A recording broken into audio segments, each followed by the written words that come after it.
Okay, so I went to my high school reunion like 6 months ago, and it was weird, man. Really weird. Because everyone's doing okay. They got jobs, they got houses, they're living decent lives. But I'm on a completely different level financially. And nobody really knows it because I don't talk about it. I don't brag, I don't flex.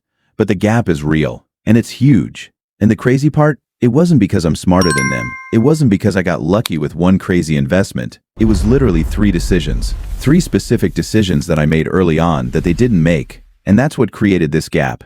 So I'm going to break down exactly what those 3 decisions were. And honestly, they're not even that complicated. But they're the difference between being comfortable and being actually wealthy. Okay, so the first decision. I started investing when I was 20 years old. Really early? Most of my friends? They didn't even think about investing until they were 25, 28, sometimes 30. And I wasn't smarter than them. I didn't have more money than them. I just started earlier. So when I was 20, I took my first paycheck from my job. And I didn't spend it all. I took half of it and I invested it in index funds. Boring stuff. Investing. Just S&P 500 It's one in index Selma's funds. boring. My friends thought I was crazy. They're like, dude, why are you doing that? You're young. Have fun. Enjoy your money. And they were living it up, going out every weekend, buying stuff they didn't need, taking trips, all that. And I'm not saying they were wrong to do that. That's fun. That's living. But I was thinking about the long game, you know? So I started investing at 20. Year after year, I kept doing it. Didn't always invest the same amount. Some years I invested more, some years less. But I was consistent. And then compound interest kicked in. This thing where your money makes money, and then that money makes more money, and so on, exponentially. By the time I was 25, I had 80,000 saved up. My friends? Most of them had 15, 20,000 in savings. By 30, I had 300,000. They had maybe 100, 150. The gap kept getting bigger because compound interest works over time. And that's the thing about starting early. It's not just that you're investing more years, it's that your money has more time to grow on itself. If you start at 20 versus start at 30, that's 10 extra years of compound growth. That's like doubling your money multiple times over. So decision number 1 was simple. Start early. Don't wait. Decision number 2. I diversified my investments. I didn't put all my eggs in one basket. So most of my friends, when they got into investing or crypto, they went all in on one thing. All stocks. Or all Bitcoin. Or all one altcoin. They'd be like, dude, this is gonna move. Put everything in this. And sometimes they'd be right. Bitcoin went crazy. They'd make insane gains. 4x, 5x, 10x. But then it would also crash. And because they had everything in one thing, they'd lose most of it. I saw this happen multiple times. Friends would be up 50,000. Then market crashes and they're down to 10,000. All because everything was in one place. I did something different. I split my money up. Maybe 40% in stocks, index funds, blue chips, boring stuff. 20% in crypto, diversified across Bitcoin, Ethereum, some altcoins. 20% in real estate investment trusts, actual property, and then 20% in bonds and cash. So if crypto crashed 50%, I didn't lose everything. I lost maybe 10% of my overall portfolio, which sucks, but it's survivable. And this is what my friends didn't understand. They thought I was being weak. Why aren't you going all in on the good opportunity? But here's the thing.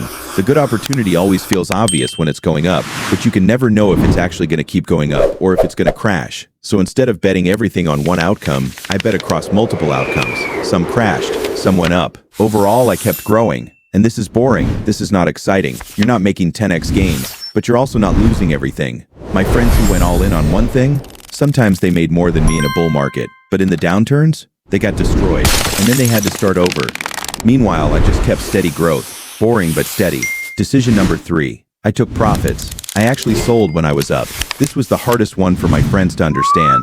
Because in crypto and stocks, there's this mentality of HODL. Hold on for dear life. Never sell. It's gonna go to the moon. And sometimes that works. But most of the time, people hold too long and lose their gains. So I'd make a rule for myself. If something goes up 3x, I take half off the table. If it goes up 5x, I take more off. If it hits 10x, I take most of it. So I buy Bitcoin at 10,000. It goes to 30,000. That's a 3x.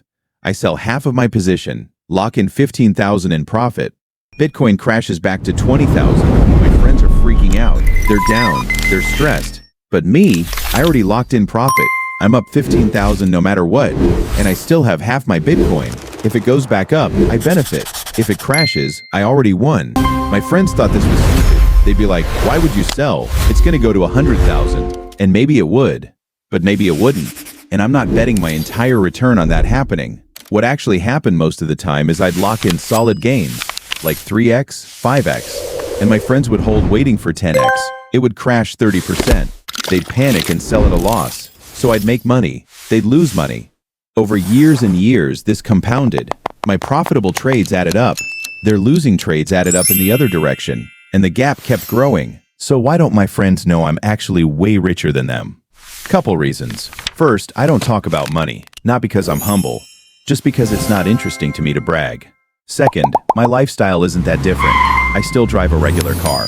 I still live in a normal place. I don't flex with watches or jewelry or whatever. Third, money has different stages. When you're getting started, you spend it. As you get richer, you keep it. You don't change your lifestyle too much. So people see me and I look like a normal person. But behind the scenes, I've got 300, 400,000 in investments. My friends? Most of them have like 50, 60, 70. They don't see it because I'm not showing it. But the gap is massive. So those were the 3 decisions. Start early, diversify, take profits. And here's the thing. None of these require you to be a genius. None of these require you to pick the perfect investment or time the market perfectly. They just require consistency and discipline and patience. Every single person from my high school could have done what I did. Started at 20, split their money across different investments, taken profits when they were up.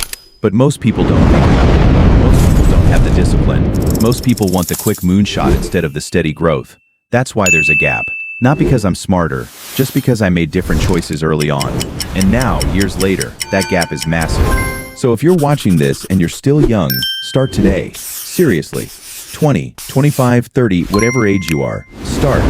Because every year you wait is a year of compound growth you're missing out on. And if you want to learn more about this stuff, about how to actually build wealth long-term, subscribe, turn on notifications, because I'm going to keep breaking down the decisions that actually matter.